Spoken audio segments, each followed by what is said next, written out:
that YouTube live now.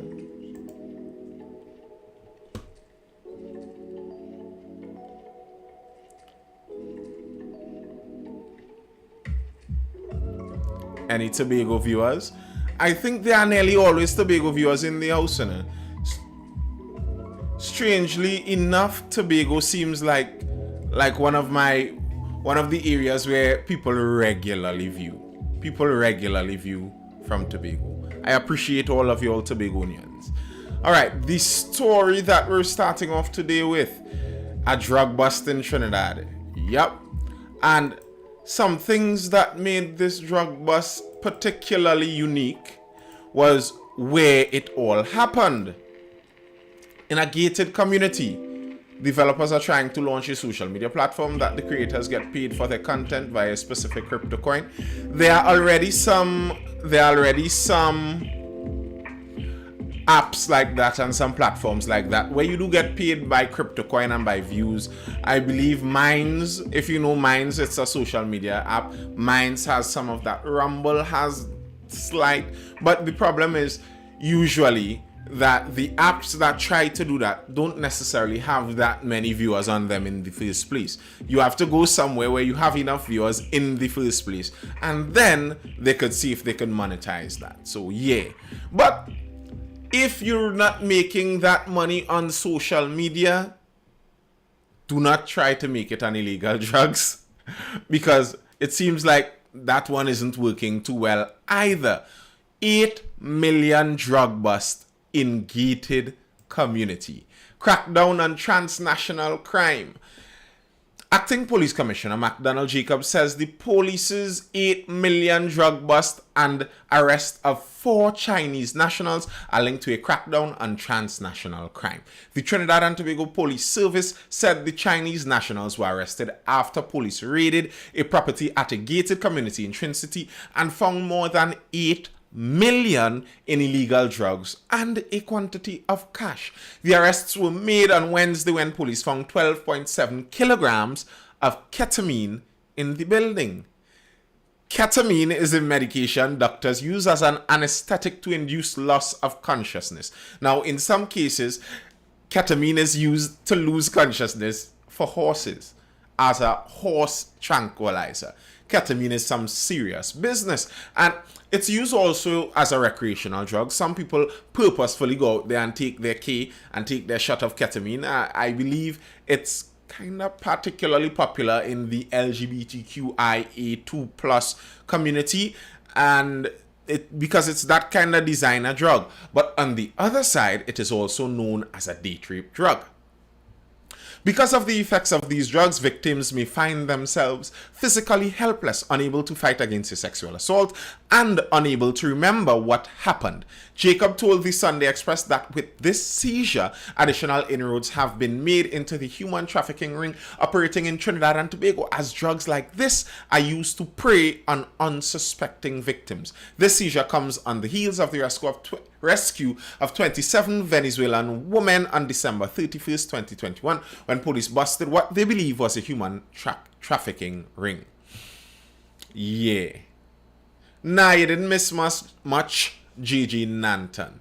So, yep, these guys, these Chinese nationals, and to just to make a note of it, at least some of them were here illegally. 3 other Chinese nationals, 2 men aged 38 and 29, and a 27-year-old woman who were found on the premises, were also arrested. Police revealed that they were in the country illegally, and the Immigration Division is conducting inquiries. 2 days after the arrest, an Arima magistrate granted the detention, and they got to hold some of the cash. So some of these people are in the country illegal. Now, I am wondering if that they overstayed their legal stay, or if they actually entered fully illegally, because that would have been a whole different game too.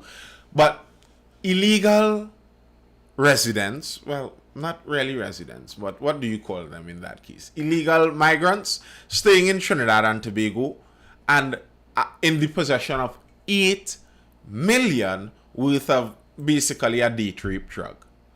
That sounds kind of scary to me.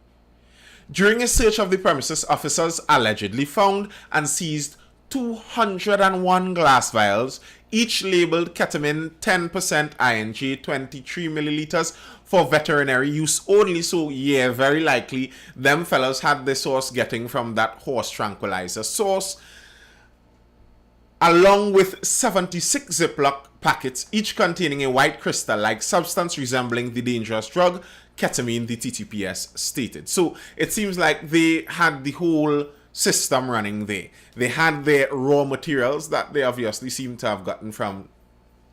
They obviously seem to have gotten those raw materials from. They obviously seem to have gotten those raw materials from some kind of veterinary clinic. That may be an interesting. they probably had plenty horse. Well, maybe. Next thing, these guys had a whole horse farm. And can you blame them? Who knows? Maybe they had a horse farm. Maybe they have a stable. Maybe they're looking to go down Santa Rosa come next Boxing Day, and they were getting planned and set for it. But it is still strange, though, that they took some of that already good night antidote. It looked very strange, as Schizo rightfully pointed out, that if you had horses, you already had it in the liquid version. Why are you crystallizing it for horses? I don't think the horses care if it's in the crystal form. I somehow doubt that the horses use it in the crystal form. I think usually you kind of have to inject it into the horse. If you're crystallizing it, that whole horse excuse kind of goes out the window. But it is a scary thing. I like the question that keeps on my mind when I'm reading this. I would like to know in particular whether it is I'd like to know in particular whether it is that these drugs were meant for some kind of personal use. Stay off of the horse pill. I would like to know whether these drugs were intended more for recreational personal use, because if they were intended for a kind of recreational personal use, then it's not as bad. I mean, it's drug use, and drug use is drug use, and maybe it's not a good thing, but if it's somebody getting themselves high, I much prefer that than knowing that this may have been fueling a date rape epidemic, as it were, in this country. 8 million worth of date rape drugs are a lot. And just where it is located there, how often do we see drug busts? But so much for personal use. No, when I say personal use, I'm not talking about personal use for them themselves. I mean personal use as in people buying it to use themselves.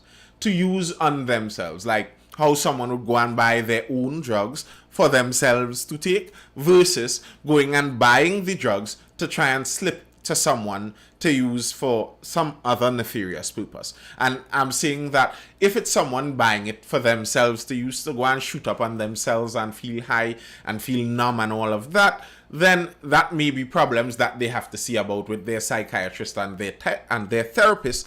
But that may not be that horrible of a problem holistically. But if it is, this is something that is being used for sickos to be able to get access to people unknown, well, that's a whole different thing. And I'd hope that our police service is really serious on this investigation, because sometimes when I see these things, I wonder.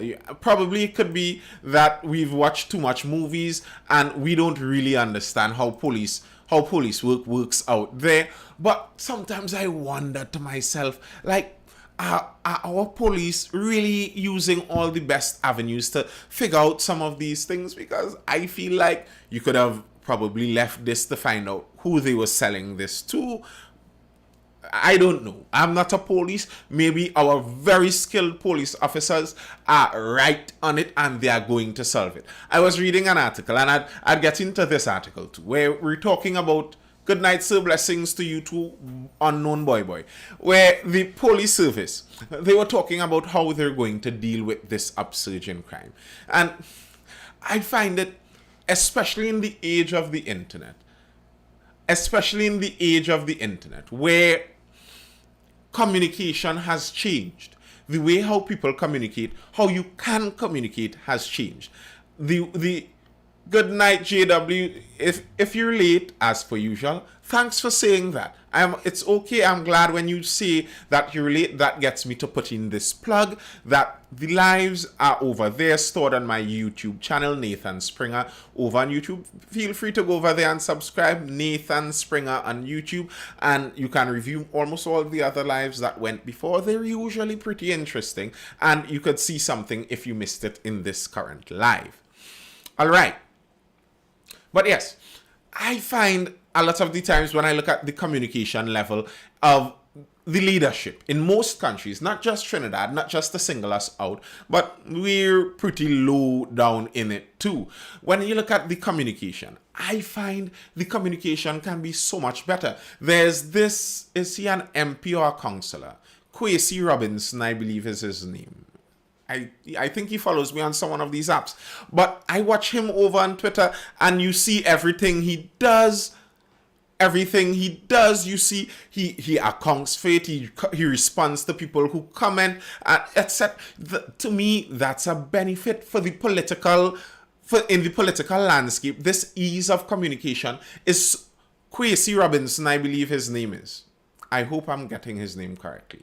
I hope. But I believe it's something to that effect. Somewhere in the East-West corridor side there, he is a councillor or an MP or something of the sort. And I don't know all that he does. But what I can speak of is his communication on social media. And that's what I think, that level of communication where the people that you're supposed... Bear in mind, the way our state and society is set up, it's kind of supposed to be, in a sense, customers getting a service. Our police are the Trinidad and Tobago Police Service. They're supposed to be providing a service to us. And I think if you want to provide an effective service, one of the best ways to do that is communicate effectively. Make sure that the people you're providing the service for understand and you're both on the same level. So let's see how our police commissioner, our acting police commissioner, is communicating what the police have planned.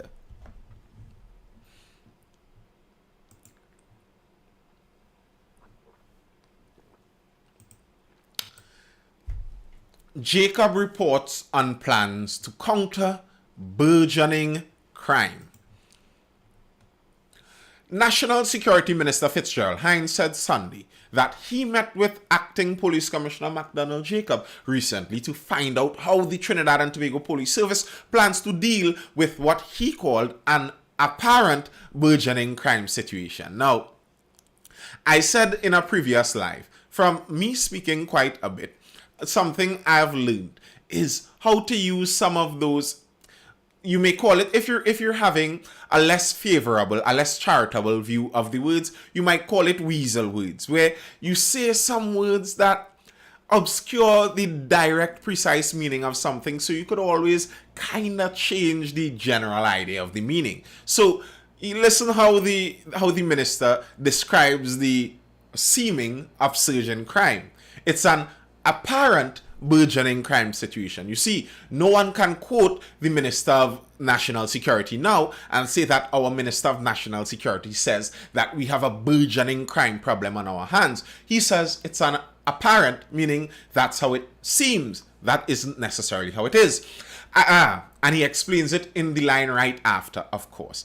I say apparently because I've been around long enough to know that this is not altogether new, but we have seen regular killings in recent times, and I have asked the commissioner to indicate what the plan was, and he shared that with me. Let me see if I could put on my Minister of National Security voice. You know, that guy could talk. He likes it.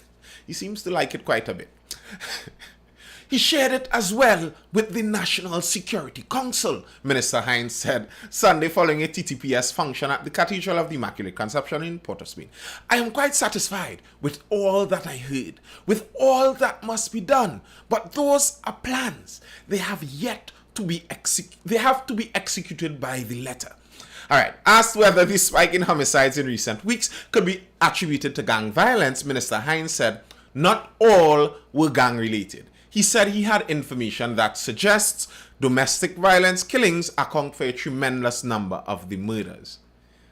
In the last couple weeks, I don't know, I'm pretty sure I haven't kept up with every single killing, but in the last couple weeks, because the question they asked him pertained to the last couple weeks and the spike in crime we saw in the last couple weeks, was there a notable increase in domestic killings? As far as I could remember, there wasn't. What was a notable domestic killing within the last couple weeks? When you're hearing about the 3 killings at the same time and 2 at the same time there, etc., etc., etc. I don't know, I could be remembering incorrectly, but if I am remembering correctly, I seem to be remembering that those weren't really domestic disputes. He went on to say, I also received statistics from the commissioner which also reflected that there are a number of murders arising out of petty squabbles. In a bar, a fella pulled out a knife, a fella go for a gun and come back, he said. But I am satisfied that the information given to me, that the police are aware of the existence of gangs, they are aware of the key players, and I am acutely aware and satisfied that the anti-gang law, which is at the disposal of the police, is being affected. I am not sure why they seem to want to obscure the reality of this. I'm not sure exactly why that is, but to me, and you could tell me in the comments if you see it differently, but to me, it seems, good night to NFL Malik over on YouTube. You know, you all sometimes get a bit of a cold shoulder, but once you're over on YouTube, make sure to hit that like button too. But yes, to me, if you're looking as an outsider into the crime situation of Trinidad and Tobago, when I mean an outsider, I mean as a Trinidadian, but outside of the police service. Politicians politicking, of course. When you look at on as an outsider of the police service, it looks to me, and I'm not sure, I might say this is good news and bad news according to which direction you look at it. To me, it looks like the vast majority of violent crime, at least murders when we're talking about in Trinidad and Tobago, is generally related to gang violence and drug-related violence. That's what it seems like to me. However, that may not be too bad of a thing if you're in this country and abiding by the law. It seems to suggest that the vast majority of murders don't take place in the realm of law-abiding citizens. That could sound like a positive on one side. But on the other side, if it is that the gang violence in our country is at the level where a gang member can feel comfortable to walk up to an opposing gang member and murder him in broad daylight, that tells something very bleak about our police service. It seems like these murderers don't even have to look for the cover of night and for when the roads are lonely for them to make their escape. They're so confident that our police service will not be able to catch them that they would murder in the middle of some of the most populated areas. And they're fine. They aren't caught. So, on either side, I think it doesn't tell a good story. Minister Hines said that it is his personal view as a minister, based on information, that there was an inordinate amount of illegal guns that were easily accessible. He added that the acting commissioner, McDonald Jacob, indicated to him that the TTPS was taking specific and focused action to deal with that issue. I remember speaking about this in a previous live also. The number of illegal guns is a problem. It's a massive problem. But I think the police, how they go at trying to solve this is counterproductive. I saw a headline over the weekend. 80 arrested over the weekend, 1 illegal gun seized. I don't know. I don't bring them in. But I would suppose a lot of the people that are bringing them in, and you could judge by just how indiscriminately they shoot those bullets, it's obvious those bullets aren't that expensive. Those guys waste a lot of bullets. They aren't out here double shooting, only hitting 2 taps and using the bare minimum to kill someone because, you know, those bullets are really hard to come by. No. Though I heard of a murder, they shot a farmer somewhere on the north coast, Paria side or something like that, and to kill one guy, 26 spent shells were found, and some unspent shells too. These guys have no worry about bullets. That thing, apparently bullets selling for the price of corn. So, corn. So, I think it seems obvious to me that however these arms and ammunition are entering the country, they're doing it easily enough that they're relatively cheap to come by. And as I said before, spending all weekend with 20 plus officers chasing leads to find one gun, when in the same weekend probably 100 or 1,000 guns came in the country, is counterproductive. It just does not make sense. You have to get another way to do this. And I'm not saying that you throw your hands up and say, well, what we go and do now is best we do nothing. No, that's not what I'm saying. But what I am saying is we have to think about things practically. And that just does not seem like a practical use. It's like you have a flood flooding out your house and you're coming with a teaspoon and taking a teaspoon of water, carrying it out your gate and throwing it over to the next side of the road or something like that. You will get some water out, but certainly not enough to reduce the damage being caused. And when I watch these things, I don't think I am so much of a special genius outside of the realm of people, of thinkers inside of the police service. I feel pretty certain that people inside of the police service and inside of the National Security Council and inside of the entire security apparatus could kind of figure out some of this. So sometimes it makes me wonder, like, are you just purposefully spinning in mud, not solving these problems? Because it seems evident that the solutions being pursued aren't going to solve the problems. That seems evident to me. They have horse in the race. So true, the whole bail system is money-making system. Criminals are in and out in no time. That is so true. Probably every bad boy on every block in all of Trinidad has a case in the courts. Nearly every one of them. If you're a person, we're Trinis here. If you're a person and you chill around on a block at any point in time, you would know 90+% of the guys there have some outstanding case for some matter, some kind of something.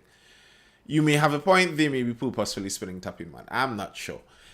All of them have a matter for something. And if they have a matter for something, that means this person really and truly shouldn't be out there right now. But with bail and the slow pace of the entire system, you could commit a crime now and you may never really see the consequences of that. By the time it gets serious, then you go into hiding. So then they have a new warrant out for you and the police will pass every now and again and see you on the block and say, hey, we looking for you in a boy. And you say, yeah, I looking for you too. And they pass by and it's just how the system goes. Yeah. Fun. All right. Let's move away from our police service because that could seem pretty depressing. When you watch how so many things state run are handled, you just wonder sometimes. So often you hear people propose, and sometimes it's extreme, but you hear the idea they talk about. You could go and take a tanty who run in a village parlor in the back somewhere and put her in some of those positions and they would run it better. And that's a bit of hyperbole. Chances are it wouldn't actually work out that well, but sometimes the simple, straightforward things, you really can't understand how it doesn't work that way. And then, if the simple, straightforward things are so difficult, What do we really expect when it gets to the complex things? Like figuring out how, like, yes, it could be better. Like figuring out how to cross vehicles across swampland. That's a pretty difficult thing to figure out. And it seems like it's too difficult for us as a country to figure out because Mosquito Creek is giving us some licks. When I say us, I mean the government because they represent us. It's giving us some licks, Mosquito Creek. And several people are coming out, and you could see the political underpinnings of some of what is being said. You could see the political underpinnings, but just because there are rightly political underpinnings doesn't mean automatically that the point they are making can be thrown out without looking carefully at it. Because maybe, although they are being political and making political points, they may be right. Fish spawning grounds in danger after collapse of highway at Mosquito Creek.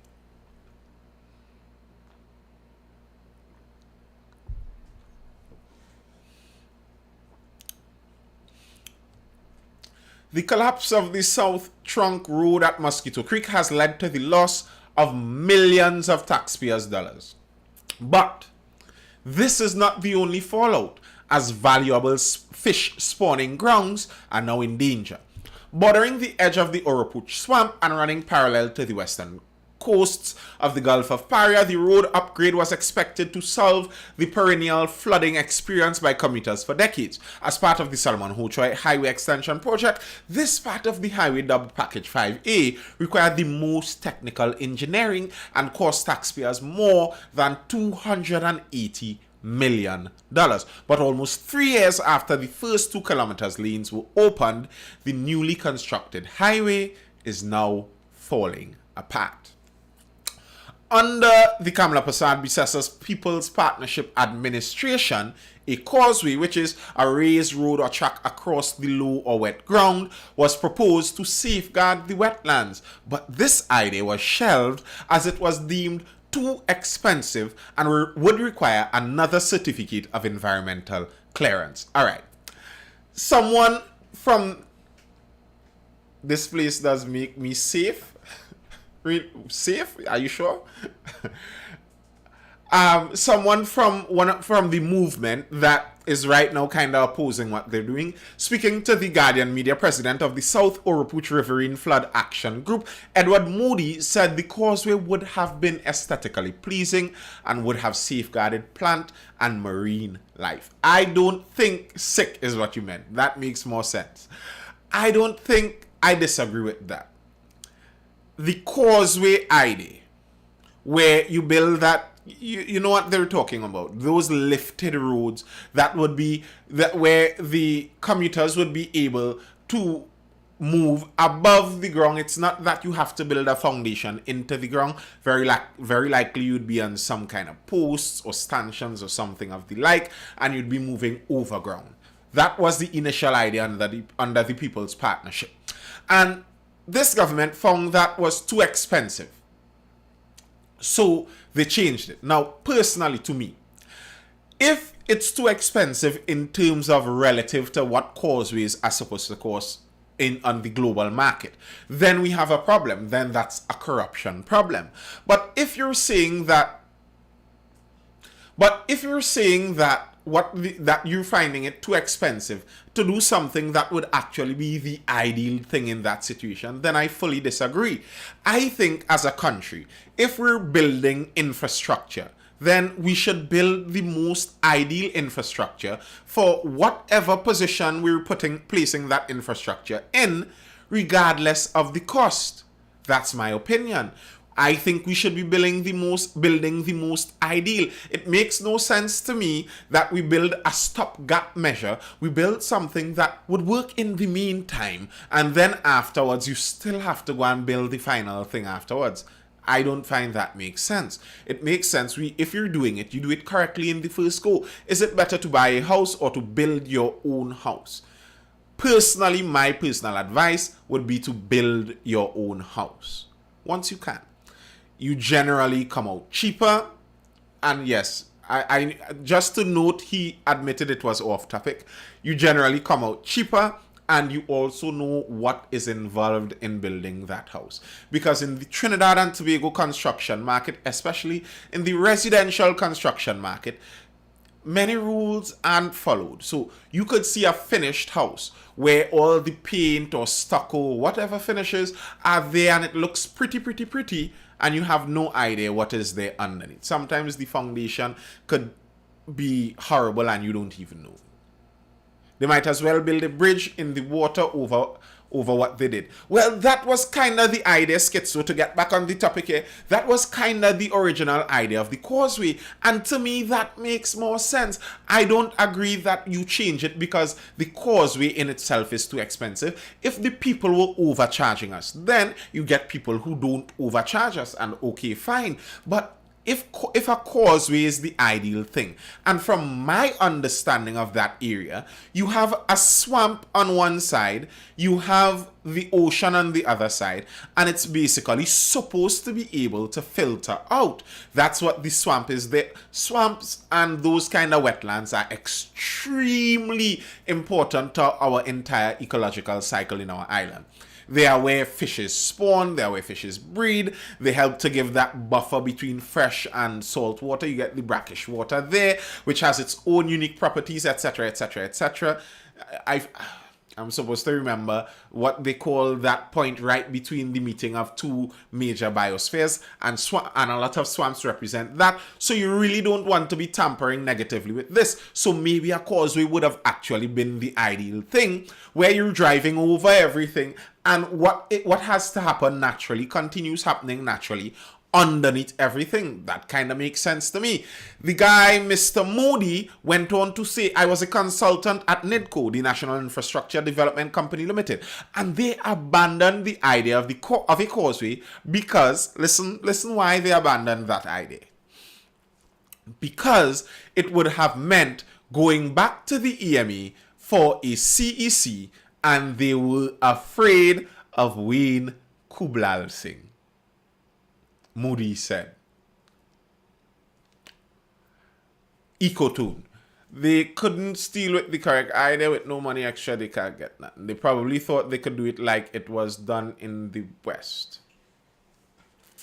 Yes, but that's what Mr. Moody said. He said the main reason they didn't go back to the causeway idea was because they were afraid of Mr. Kublal Singh. Now, here's the irony upon ironies of this on Mr. Kublal Singh's part. If all of this is true, obviously this is conditional. If all of this is true, then here's the irony above ironies for Mr. Kublal Singh there. He is an environmentalist.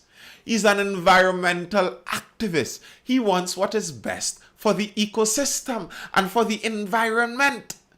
But due to his protest action, the government was too afraid to go back and go through the process again. So they went with the option that was actually worse off. That was actually worse off for the environment. Imagine that. Can we talk about the Ministry of Education's release today? Which release in specific that is? I'm not sure exactly what you're talking about there. Yes, the irony is the environmental activist, through his activism, caused them to be unable to go back to actually do it the correct way. Imagine that. Consultant at the project under both the UNC and the PNM was American multinational engineering firm AECOM, which boasts 100 years of engineering experience on its website. Halco Limited was also part of the engineering and designs, while Jusamco Pavers Limited were the contractors executing the project according to the specified designs. The thing with this is, this is the thing when people talk about listening to the experts. Think of the experts as the piper. From the proverbial statement, he who pays the piper calls the tune. Now, I am the one who is paying the piper. I may not know anything about how to play that pipe and make it make a tune. I have no idea. I am not the expert. You are the expert. You are the one who knows how to play that pipe. But I am the one who pays you, and I tell you what song I want to hear.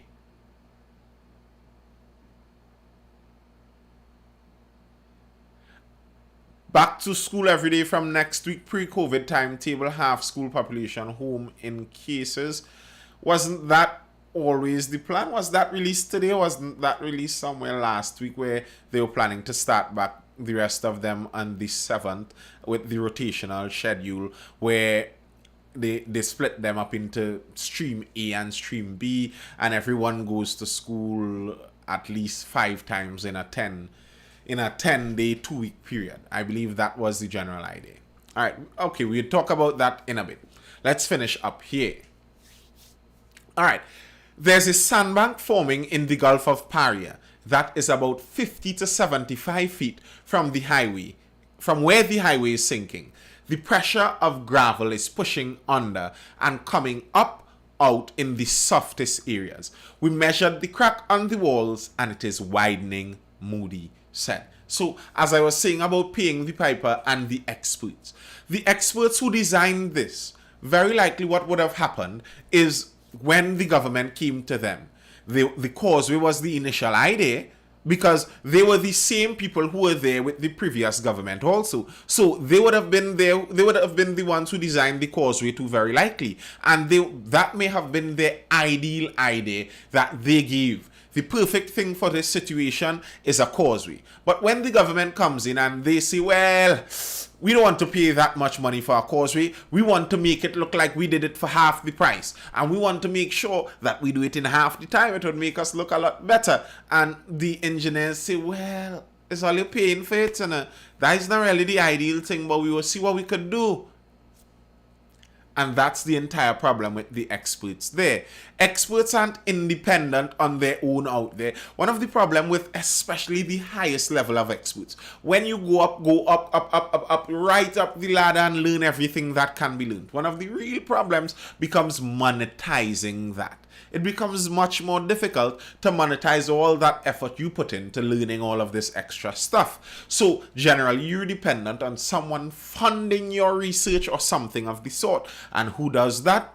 Governments or big private companies. And if they're funding it, well, he who pays the piper, as I said, calls the tune. And I think this very thing could be an example of that. You look around and you could see that yes, there were experts involved in engineering this. This wasn't done by just some mason hired at the side of the road. These were international experts with over 100 years in experience. But if they were asked to create something that just wasn't ideal for the area, expert as they are limited but by what they are requested to do.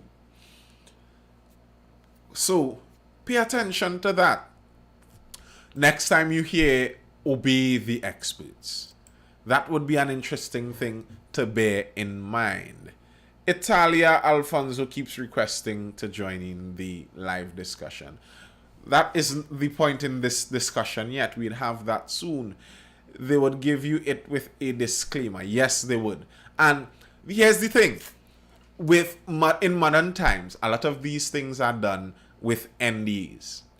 So even if they have a disclaimer that warned you about the risk, etc., it may be in a document that is confidential, and we may never know until someone, maybe a whistleblower somewhere, sees the document, decides that they cannot just leave this hidden there, and they come out and see something like that. The only time I'm taking that is if they actually have the disclaimer. I enjoyed this live video. Enjoyed? It isn't even finished yet. So if you enjoyed, you may have much more enjoyment to come. But thank you, appreciate it. I'm glad you are enjoying it. All right, we're going now, as we're talking about experts, onto something that is, very interesting to me, just very curious. I'm talking about it in passing, but it's just very curious to me. We are seeing right now our death numbers this today is down to 9 COVID deaths. Now, I would like to say from the jump, I would like to make it clear, I am not disappointed by this. I do not wish it to be any way else. I wish it to be zero, in fact. I make that clear from the go. But I find it very curious nonetheless. This was a sudden drop. We were skying up there, 30s, high 20s, mid 30s, a record breaking number, and then suddenly it halved to mid teens. And now it's down to 9. Nathan, if anyone said they watch all your videos from start to finish, then I'm lying, because that take up a lot of time, boy. Yeah, it takes up a lot of time. But the idea of this kind of video is if you're watching it otherwise, and I'm just sticking to get it. Probably from today I may start back at one time, but I also used to have it and I'm trying to get it back there on podcast form, so you could actually listen to it as you go about your day. You put on Spotify or Apple Podcasts or wherever. My podcast is already there. You could go and subscribe to MindFULL Podcast and you'd see some of my really earlier content there. And this, I should start posting from there now. So you'd be able to listen to it passively. So you'd be able to really probably cover all of it. It going down now instantly. Yes. And I find that very interesting. Now, there are possible, plausible reasons. The Omicron variant coming and possibly now being the dominant strain. Okay, so here's part of my problem with that. Last week, we heard from our chief medical officer that the Omicron strain may now be the dominant strain. I believe I made a video about that, talking about the CMO saying it's the dominant strain. But yesterday, I think it was, or day before, whenever he spoke, our virologist, Dr. Avery Hines, he said they don't want to say that it is now the dominant strain. But it is in community spread. So I'm not sure. A lot of iffy things on the data, and I think the data could be a bit more settled than that. That would make a lot more sense to me. And I'd also, not that I'm complaining about it, but I'd also be very curious to know what caused the sudden drop in deaths. Was it that all the people now entering because this would be a curious thing. All the people now, have our hospitalization rates dropped? Have our hospitalizations dropped comparatively also? And if so, is it that, if not, if there are still a lot of people in the hospital, is it that everyone in the hospital now has the Omicron variant? What is the reason? And we are collecting data every day. We have doctors looking at everyone who dies, looking at everyone who comes into the hospital. I would think it shouldn't be super difficult to give at least a general idea, because this is something significant. Was it something we did? I mean, if it was something we did that changed this entire thing, then we should continue doing it. But if it's something we did, we are currently, today is the 31st of January. If it was something we did, it would have been 2 weeks ago. What happened 2 weeks ago in mid-January? What did we do? The beaches reopened. So was it, and here's the thing, I'm saying this in the hypothetical, correlation does not equal causation. But was it that the beach opened, and when the beach opened, that's what caused these numbers to drop? Was it that the beach caused these numbers to drop? And if so, I'd like to know that. Then we should have compulsory beach going. We should open the public service, some public service offices out on the beach. This makes sense to analyze, and I find the nature of how it seems like the professionals, the experts here, the panel, they don't seem extremely curious about this development. That seems suspicious to me, because this seems like an extremely curious development. Open your office on the beach. Of course, you'd be in for that plan. this is a curious development, and I would really like to see some kind of analysis on what exactly caused this. The UK and South Africa displayed a significant drop in deaths as well. I know, I agree, when the Omicron variant became the dominant strain. So if that is the case, I would like them to come out and say that. Come out and say the reason we are seeing 9 deaths compared to 30 plus about a week ago is because the Omicron is now the dominant strain, and because of that, we are seeing this decrease. But here's the thing. I think by establishing some other purpose that decreased the death rate other than vaccination,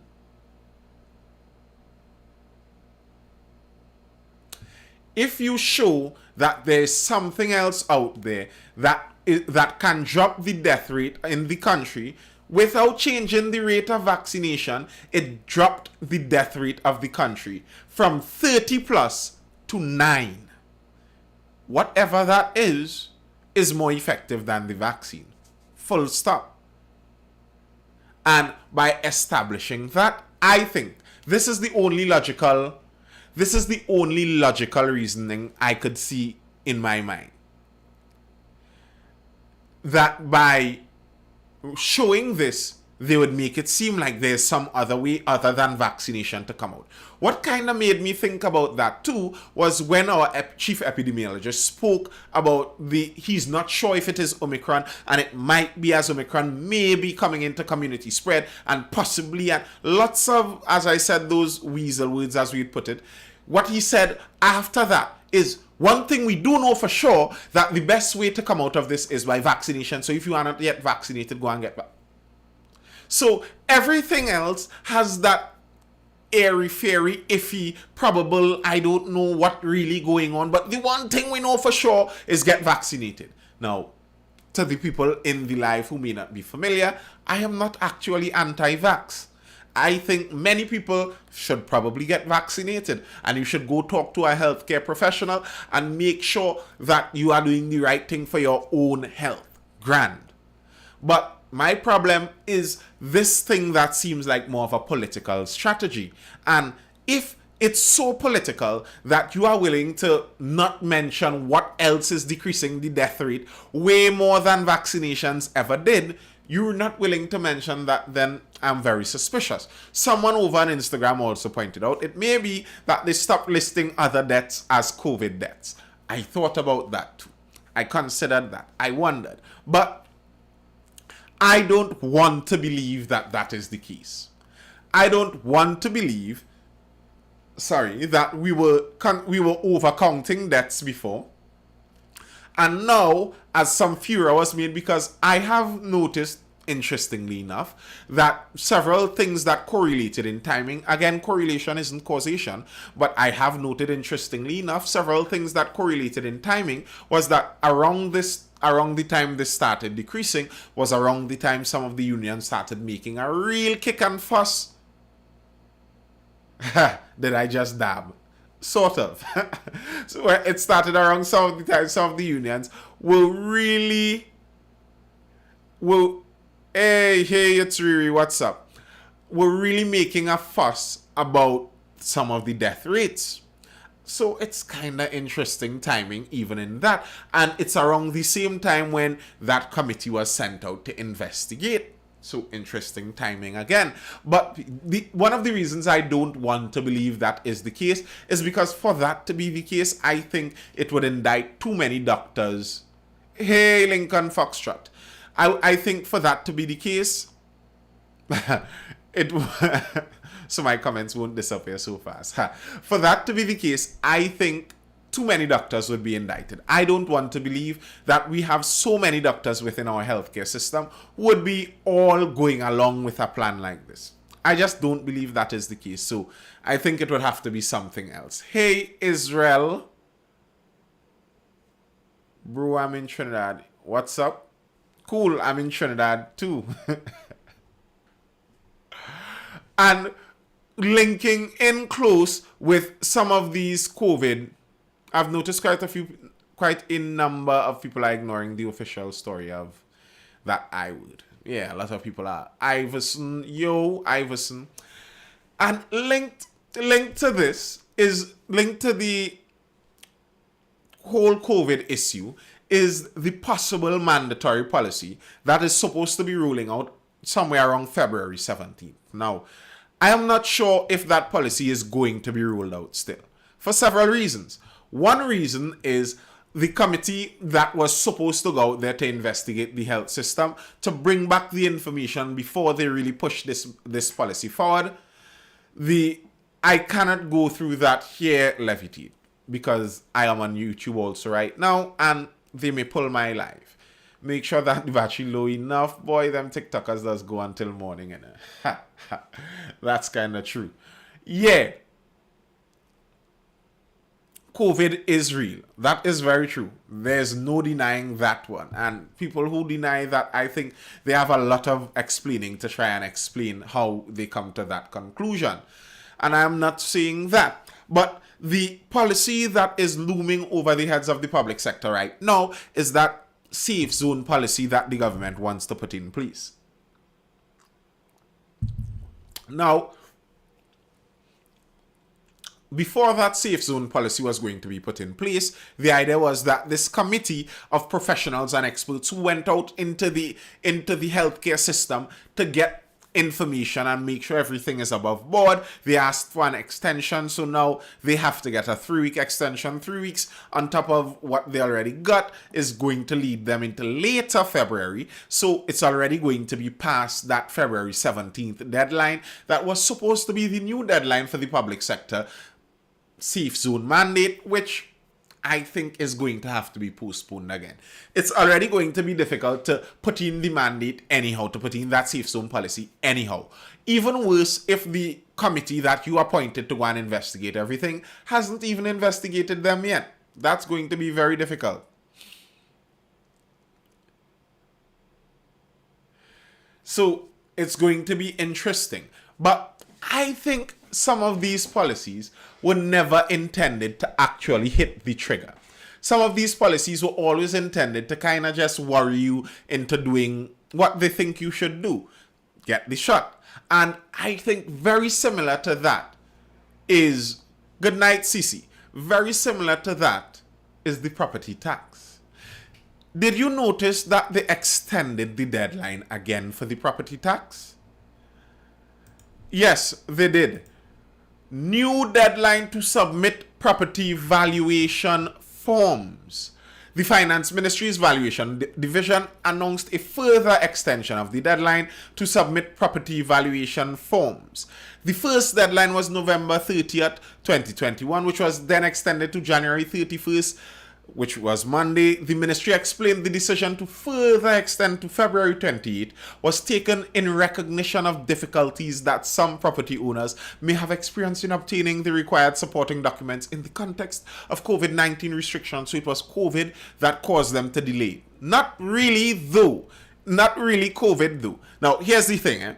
The ministry reiterated that under section 32 of the Act, failure to comply constitutes a criminal offense punishable by a $5,000 fine. But here is the problem. They need to collect 200,000 of those forms. So 23, 26 in mass. What? I went to Trinidad in November just to get that done. Well, you should have predicted that. I could have predicted that one. I am sorry that's how it worked out for you. But I could have predicted that one. They need to get 200,000 of them. In the House of Representatives on November 24th, Finance Minister Colm Imbert said the ministry had received 165,000 completed valuation forms for residential properties out of the 200,000 needed to reach the 50% threshold required by law to trigger collection under the Property Tax Act. You see, they need to reach that 200,000 number. And they haven't yet reached that number. Can't believe it's extended again. Doesn't matter who is in power, they have bigger fish to answer to.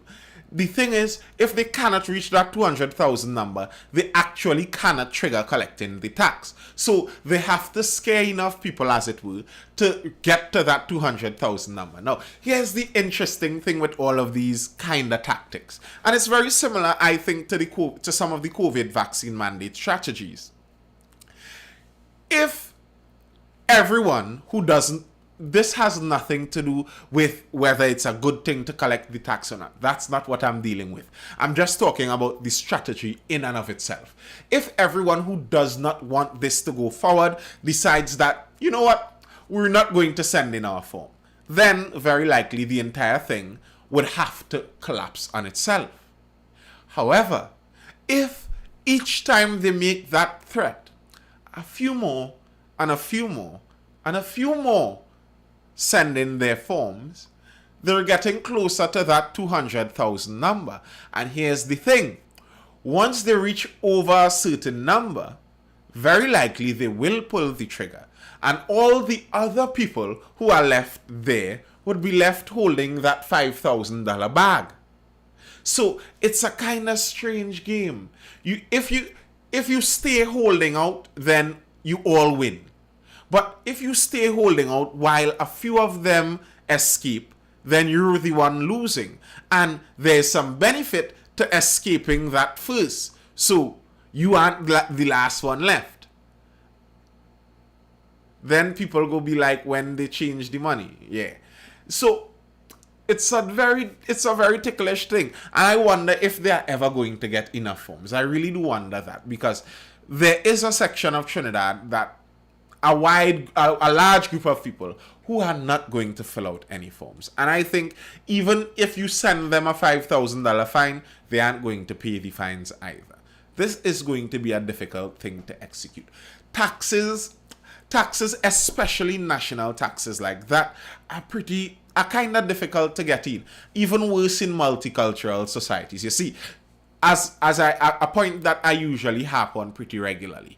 If we were one group of people generally with one worldview, it would be much easier for us to all cooperate and see, okay, we need the taxes for X reason. But with all the different people pulling in different directions, that's a harder thing to accomplish. Alright, we've reached close to that hour mark now, and that's all I have for now. Well, I actually always have some more, but that's all I would be speaking about for now on the live there on YouTube and Instagram. As usual, if you missed the live or missed piece of the live, you can go over to my YouTube channel, Nathan Springer. Subscribe to Nathan Springer over on YouTube, and you can see most of the lives there and review it however many times you like. There's a lot to review if you're so interested. So that's all I have for now. Now, I would be continuing discussing as I usually do over on TikTok for not that long. Hopefully we'd end around 11:30 over on TikTok, 11:30. So you could feel free to join me over there. As for the live over on YouTube and Instagram, good night though.